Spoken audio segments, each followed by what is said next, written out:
Hello students, now today we will discuss from the topic urban rural and poor rich divide, that is page number 155. Page number 155 से हम discuss करेंगे, that is from NCERT book.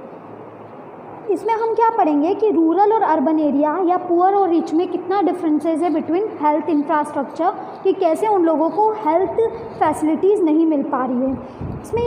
इसमें देखने को ये मिल रहा है कि 70% ऑफ इंडिया की जो पॉपुलेशन है वो रूरल एरिया में रहती है, जहाँ उन रूरल एरिया में सिर्फ 1/5 ऑफ द हॉस्पिटल्स है, मतलब हर 5 में से सिर्फ एक ही हॉस्पिटल रूरल एरिया में लोकेटेड है. वहीं 70% इंडिया की पॉपुलेशन जो है वो रूरल एरिया में रहती है. रूरल एरिया में अगर देखें तो बहुत कम, हाफ नंबर ऑफ डिस्पेंसरीज़ हैं. ठीक है, 6.3 lakh total bed government hospitals में लगे हुए हैं, उसमें से सिर्फ 30% जो बेड है वो ही रूरल एरिया में अवेलेबल है. Thus people living in rural area do not have sufficient medical infrastructure. Thus इससे हमको पता चला कि वो लोग जो रूरल एरिया में रहते हैं उनको सफिशिएंट मेडिकल इंफ्रास्ट्रक्चर नहीं मिल पा रहा है, जिसकी वजह से हेल्थ स्टेटस में डिफरेंस आता है. हेल्थ स्टेटस में difference means what? Urban area peoples are able to get medical treatment very easily. As far as hospitals are concern, अगर हम हॉस्पिटल की बात करें तो सिर्फ 0.36 हॉस्पिटल्स जो हैं वो ही है हर 1 लाख पीपल रूरल एरिया पे. वहीं अर्बन एरिया में 3.6 हॉस्पिटल्स हैं. मतलब अगर 1 लाख लोगों के बीच में हम बात करें तो यहाँ सिर्फ 0.36 हॉस्पिटल्स ही अवेलेबल है, वहीं अर्बन एरिया में 3.6 हॉस्पिटल्स अवेलेबल है. तो इससे पता चला कि रूरल एरिया में हॉस्पिटल्स जो हैं वो बहुत कम हैं. अगर हम बात करें प्राइमरी हेल्थ सेंटर्स की तो वो रूरल एरिया में लोकेटेड ज़रूर है, बट वहाँ पर एक्सरे, ब्लड टेस्टिंग फैसिलिटीज़ वो सब कुछ अवेलेबल नहीं है, जो कि सिटी में ये चीज़ बहुत बेसिक होती है. एक्सरे करवाना सिटी में बहुत बेसिक होता है, वहीं रूरल एरिया की अगर हम बात करें तो वहाँ ये सारी फैसिलिटीज़ अवेलेबल नहीं हैं. स्टेट्स जैसे कि बिहार, मध्य प्रदेश, राजस्थान, उत्तर प्रदेश, इनकी अगर हम बात करें तो they are lagging behind in health care facilities. Lagging behind मतलब क्या? They are not able to perform well in this health care facilities. मतलब प्रॉपर हॉस्पिटल फैसिलिटीज़ या प्रॉपर हेल्थ इंफ्रास्ट्रक्चर यहाँ पे अवेलेबल नहीं है. रूरल एरिया में अगर देखें हम तो percentage of people who have no access to proper health care facilities has increase over the last few years. मतलब अगर हम सालों से कंपेयर करें तो बहुत सारे लोग जो हैं वो बढ़ते जा रहे हैं, पुअर पीपल्स, जिनको प्रॉपर हेल्थ केयर फैसिलिटीज़ नहीं मिल पा रही. विलेजेस को प्रॉपर मेडिकल केयर नहीं मिल पाता, लाइक गायनिक, एनेस्थीसिया और भी जो बड़ी बड़ी बीमारियां होती है उन सब से रिलेटेड जो प्रॉब्लम्स होती है उन्हें उस प्रॉब्लम का प्रॉपर ट्रीटमेंट विलेज में नहीं मिल पाता है. ठीक है, अगर हम कैंसर की बात करें, ऑब्स्टेट्रिक्स की बात करें तो ये सारा जो प्रॉपर ट्रीटमेंट है उन्हें विलेज में नहीं मिल पाता, क्योंकि वहाँ पे इतने अच्छे हॉस्पिटल्स अवेलेबल नहीं हैं. इवन दो 380 मेडिकल कॉलेजेस पूरे इंडिया में हैं, जहाँ पे हर साल 44,000 मेडिकल ग्रेजुएट्स पढ़कर निकलते हैं. मतलब हर साल ऑलमोस्ट 44,000 डॉक्टर्स जो हैं वो बनते हैं. स्टिल हम देखते हैं कि रूरल एरिया में डॉक्टर्स की शॉर्टेज है. तो वन ऑफ द रीज़न इसीलिए है क्योंकि 1/5 ऑफ द डॉक्टर्स जो हैं वो तो कंट्री को लीव कर चले जाते हैं, क्योंकि उन्हें ज़्यादा पैसा कमाना होता है. तो they used to leave India and shift to the foreign country. और कुछ अदर्स जो हैं वो चाहते हैं कि क्यों रूरल एरिया में हम रहें, they want to go to the urban areas and want to opt for the private hospitals, ताकि प्राइवेट हॉस्पिटल्स में उन्हें ज़्यादा अच्छी फैसिलिटीज़ एज वेल एज ज़्यादा अच्छी सैलरी मिले. तो प्रॉब्लम इज़ दैट कि हमारे यहाँ पे हर ईयर 44,000 डॉक्टर्स जो हैं, हर ईयर 44,000 डॉक्टर्स बनते हैं, न्यू डॉक्टर्स बनते हैं, बट स्टिल शॉर्टेज है because none of them want to do job in the rural area. Either they want to go to the foreign countries और they want to remain in the urban area and do job in the private hospitals. फिर जो poorest लोग हैं, ठीक है, poorest 20% Indians जो है जो बोथ अर्बन एरिया और रूरल एरिया में रहते हैं, उनको 12% ऑफ देयर इनकम जो है हेल्थ केयर में स्पेंड करना पड़ती है. वहीं जो रिच जो है वो सिर्फ 2% ही पैसा लगाते हैं उनकी हेल्थ केयर में. तो वन ऑफ द रीज़न ये भी हो सकता है कि they are not able to get nutritious food, है ना. पुअर पीपल जो है उनको प्रॉपर न्यूट्रिशन नहीं मिलता, प्रॉपर प्रोटीन नहीं मिलता है. That's why they are spending more of their income part in health care facilities, right. और ये भी चीज़ है कि रिच की इनकम इतनी ज़्यादा होती है कि उनके कम में ही काम हो जाता है. What happens when the poor fall sick? अब पुअर जब बीमार हो जाता है तो क्या होता है, तो उनको या तो अपनी लैंड बेचना पड़ती है या अपने चिल्ड्रन का जो स्कूलिंग चल रही है या चिल्ड्रन की स्कूलिंग बंद करवा कर उन्हें अपना ट्रीटमेंट करवाना पड़ता है। गवर्नमेंट रन हॉस्पिटल्स जो हैं क्योंकि वो प्रॉपर फैसिलिटीज़ दे नहीं पाते हैं, इसलिए पुअर को ना चाहते हुए भी प्राइवेट हॉस्पिटल्स में जाना पड़ता है, जहां वो और ज़्यादा कर्जे में आ जाते हैं और कर्जा बढ़ कर फाइनली उन्हें उस कर्जे में ही मरना पड़ता है। Many opt for doing suicide also, उस कारण बहुत सारे लोग सुसाइड भी कर लेते हैं। ठीक है, नाउ वुमेन्स हेल्थ पे अपन चलते हैं। Next topic is women's health. तो वुमेन जो है about half of the population है इंडिया की, मतलब अबाउट हाफ जो है वो इंडिया में वुमेन है। उनको बहुत सारे डिसएडवांटेजेस फेस करने पड़ते हैं as compare to man. Means man के कंपैरिजन में वुमेन को इक्वल ट्रीटमेंट नहीं मिल पाता in terms of education, in terms of participation in economic activities and health care.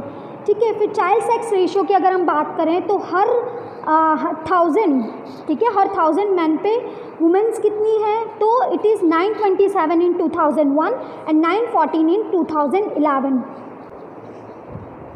Yes, तो जब हमने सेक्स रेशियो को देखा तो हमें ये पता चला कि 1000 में से सिर्फ 927 वुमेन्स है 2001 में, और 2011 तक तो और भी कम हो गई है 914।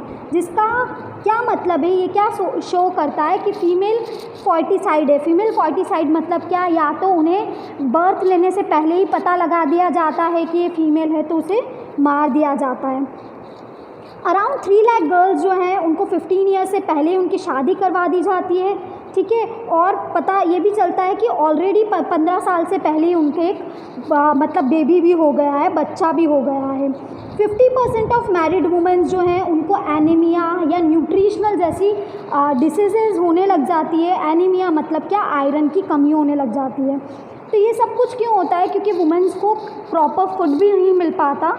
ठीक है, प्रॉपर न्यूट्रिशियस फूड नहीं मिल पाता, एंड ऑल्सो उनकी प्रेगनेंसी इतनी जल्दी आ जाती है या बच्चों को बर्थ लेने में उनका बहुत ज़्यादा ब्लड भी चला जाता है। ये भी देखा जाता है कि आयरन डेफिशिएंसी की वजह से, एनीमिया की वजह से 19% वुमेन्स जो हैं वो मैटर्निटी के टाइम जब प्रेग्नेंट होती हैं तभी मर जाती है। अबॉर्शन की वजह से भी बहुत सारी वुमेन्स जो हैं उनकी हेल्थ पे अफेक्ट होता है। प्लस हेल्थ जो है बहुत ज़रूरी है पब्लिक के लिए, और ये एक हमारे बेसिक ह्यूमन राइट है। तो हर सिटीजन को एक प्रॉपर हेल्थ केयर फैसिलिटी मिलना चाहिए। ठीक है, अगर हम चाहते हैं कि हम लॉन्ग टर्म में सक्सेस हो जाए, कोई भी डिसीज़ेज़ हमको ना हो, ठीक है, तो बहुत ज़रूरी है कि लोग प्रॉपर एजुकेट रहें और एक proper health care facility available हो जाए सब लोगों के लिए, चाहे वो रूरल एरिया हो, अर्बन एरिया में हो। अगर प्रॉपर पीपल जो है वो प्रॉपरली एजुकेटेड हुए तो भी इसका बेनिफिट मिलेगा। ठीक है, उन्हें बार बार हर छोटी बात के लिए हॉस्पिटल नहीं जाना पड़ेगा। देयरफॉर बहुत ज़रूरी है कि हम लोगों में अवेयरनेस क्रिएट करें हेल्थ के लिए, हाइजीन के लिए, and also for taking proper nutrition. फिर अगर हम टेलीकॉम और आईटी सेक्टर की बात करें, टेलीफोन्स, मोबाइल, तो ये भी बहुत ज़रूरी है लोगों को समझाने के लिए कि हमारी हेल्थ हमारे लिए कितनी ज़्यादा ज़रूरी है। हेल्थ केयर प्रोग्राम्स चालू किए जा रहे हैं, प्राइमरी हेल्थ केयर सेंटर्स जो है बहुत सारे प्रोग्राम स्टार्ट करिए। अल्टीमेट गोल जो है वो पीपल का यही है कि एक बेटर क्वालिटी ऑफ लाइफ जी पाए, और अर्बन और रूरल एरिया के बीच में बहुत ज़्यादा डिफरेंस है।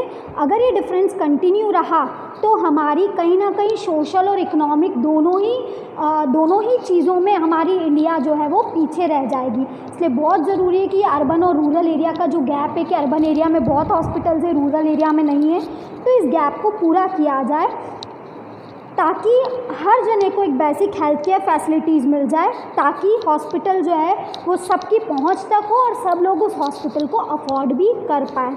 मतलब एक बेसिक हेल्थ जो है लोगों की पहुंच तक हो, मतलब रूरल एरिया में भी हो और साथ साथ में उन्हें अफोर्ड भी कर पाए।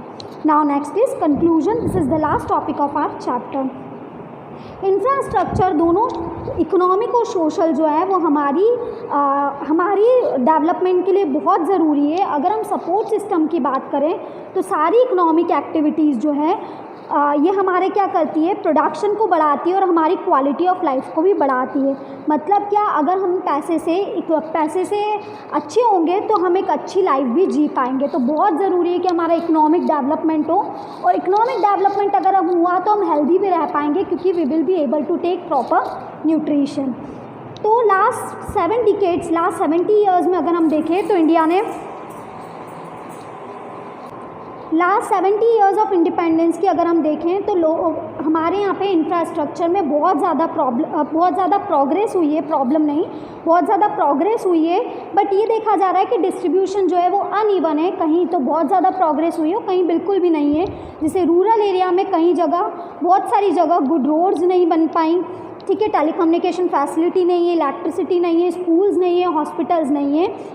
जैसे इंडिया मॉडर्नाइजेशन की तरफ बढ़ रहा है, अब इंफ्रास्ट्रक्चर की डिमांड जो है वो और ज़्यादा बढ़ रही है। अब हम मॉडर्नाइज हो रहे हैं तो हमें हर चीज़ जो है हर इंफ्रास्ट्रक्चर चाहिए, वॉशिंग मशीन चाहिए, हमें फ्रिज चाहिए, हमें मतलब व्हीकल चाहिए हमें, तो हमें सारी इंफ्रास्ट्रक्चर की भी ज़रूरत है as we are getting modernise. हमको साथ में एनवायरनमेंट का भी ध्यान रखना है कि हमारा एनवायरनमेंट जो है वो अफेक्ट ना हो। कुछ ऐसी पॉलिसीज़ की ज़रूरत है जिससे कि प्राइवेट सेक्टर को कंसेशन दिया जाए, प्राइवेट सेक्टर को डिस्काउंट दिया जाए कि वो ज़्यादा से ज़्यादा इंफ्रास्ट्रक्चर सेटअप करें। साथ में कुछ डिस्काउंट फॉरेन इन्वेस्टर्स को भी दिया जाए ताकि फॉरेन इन्वेस्टर्स जो है, फॉरेन कंट्रीज़ के जो लोग हैं वो हमारे यहाँ पे आके इंफ्रास्ट्रक्चर डेवलप करें। प्लस इस चैप्टर में हमने 2 इंफ्रास्ट्रक्चर पढ़े, एनर्जी और हेल्थ, और इससे हमें साफ पता लग गया कि इंफ्रास्ट्रक्चर बहुत ज़रूरी है हमारे इकोनॉमिक और सोशल डेवलपमेंट के लिए, और वो जब तक ज़रूरी रहेगा जब तक कि everybody doesn't get equal access to it. ठीक है, okay, bye. And yes, for the question answers, I will mark the question answers and I'll send that picture in the group।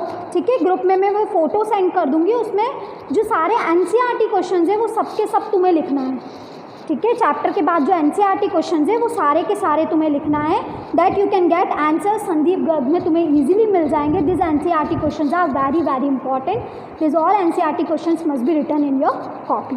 Okay, तब टिक मार्क, पहले मैं सोची थी tick mark करूँ, पर अब tick mark करने की कोई ज़रूरत ही नहीं है। सारे NCERT क्वेश्चंस जो है वो तुमको ऐसे कैसे उसमें लिखने हैं कॉपी में। अगर तुम्हारे पास NCERT बुक नहीं है, ठीक है, तो उस केस में संदीप गर्ग में क्लियरली लिखे हैं NCERT क्वेश्चंस, ऐसे कैसे सारे सिर्फ NCERT क्वेश्चंस लिख लेना, बाकी लिखने की ज़रूरत नहीं है।